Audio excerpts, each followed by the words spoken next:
Hey, glad to have you along this week on your Southwest Outdoors Report as we catch you up on all of the fishing news from around our four-state region.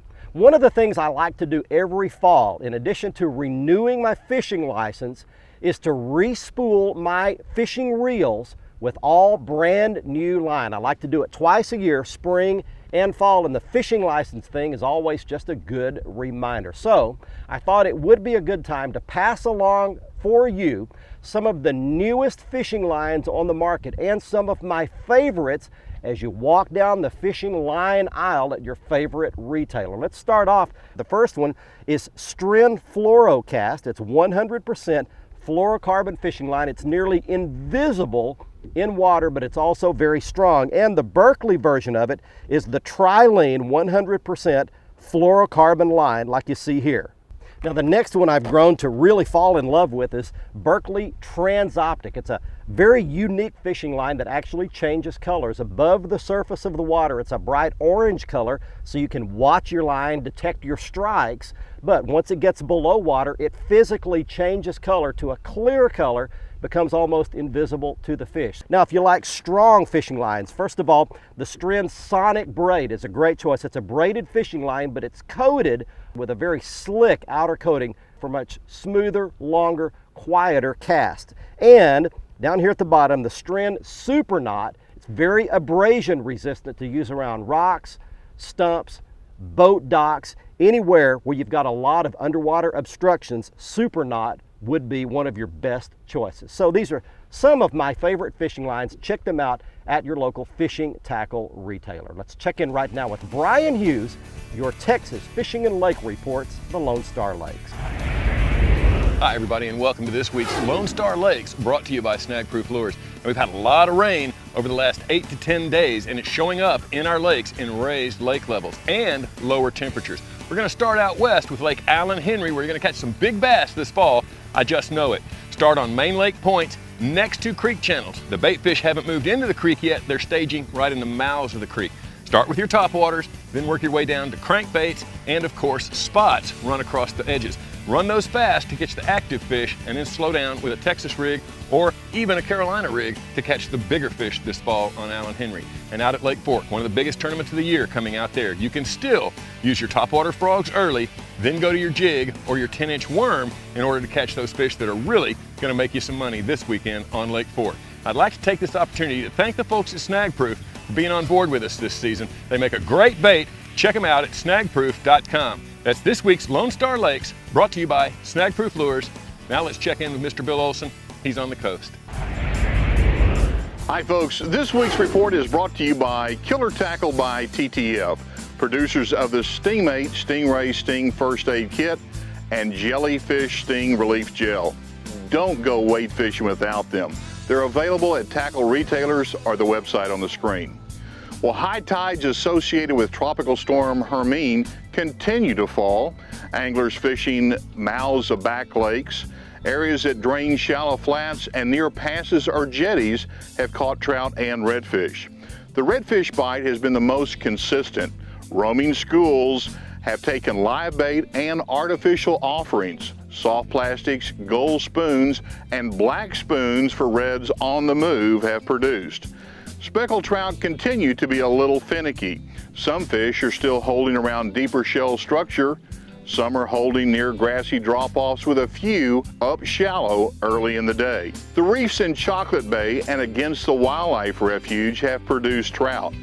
Now in San Antonio Bay, redfish have been the most consistent, with trout being caught along the edge of shell. Either side of the JFK Causeway, redfish continue to roam. Look for wakes indicating moving schools and use your trolling motor or set up drifts to intercept these schools. Out of Port Isabel, anglers fishing gas well flats with live shrimp or shrimp imitation baits under a popping cork have found success. The topwater action in South Bay is heating up for redfish as well as snook. This weekend, both Saturday and Sunday have a double tide schedule of 2 high and 2 low tides each day. I'm Bill Olson, and I'll see you on the coast. The Southwest Outdoors Report, powered by your Texas Chevy dealers, is brought to you by Nitro Performance Bass Boats. fish your best in a nitro. By Strand, the standard of dependability. By Costa Sunglasses, see what's out there. And by Motor Guide, never stop. This is the Southwest Outdoors Report, powered by your Texas Chevy dealer. Welcome back, everyone. It's time for our Ask the Pro feature, brought to you by Strand, the standard of dependability. Our question this week is from Chuck in Texas, who wants to know, why are green lights better than regular crappie lights for night fishing? For the answer, let's check with Mr. Crappie himself, Wally Marshall. You know, ever since I was a little boy, back night fishing with my dad using a Coleman lantern, well, today they have green lights, white lights, all kinds of lights, submergible lights, but I like the green light that submerges down underneath the water because it does not draw bugs. And when you put that light down below, say 3 to 6 foot below the surface, it actually lights up the whole bridge that you're sitting under. I like to fish under bridges at night, and so it kind of lights everything up and the bugs don't get on you, and the crappie will come closer to the light than a regular white light. Thank you, Wally. If you have a question for one of the pros, just visit our website at southwestoutdoorsreport.com. Click on the Strand, Ask the Pro link, and send us your information. Now let's get you back to Barry for our Waterburger Big Catch of the Week. Thanks very much, Heather. This week on the Big Catch of the Week, congratulations go to Robert Anderson and his 3-year-old son Luke from Temple, Texas. Now, the Big Catch of the Week doesn't always have to be some gigantic fish. You can send in whatever big fish photo you'd like, and they send in one of some channel catfish they caught out of Belton, Texas. And little Luke caught them on his own fishing rod. If you'd like to enter the Big Fish of the Week contest, go to our website at southwestoutdoorsreport.com. Register to become a member of the fan club. It's free. Everything else you'll need to submit your photo is right there on the front page, and you can send in your Strand Ask the Pro, check on my weekly blog, and much more. Next up, I'd like to mention that our show next week will be on at a special time, 8 p.m.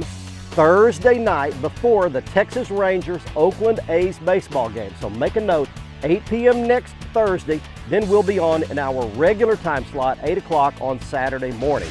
And anytime you miss an episode of our show, you can always catch up in full HD at our website, southwestoutdoorsreport.com. The show will be up in 3 clips. You'll need to view all 3 in order. And you can always go back, check on the archives. Any shows you missed from our 2010 season will be up. YouTube.com, search on Southwest Outdoors Report for our YouTube channel. And once again, they're up in full HD. Hey, we'll see you next week on the show. Have fun out there this weekend. Catch a few from me. Until then, I'm Barry Stokes. Be safe. Have fun. Bye-bye, y'all.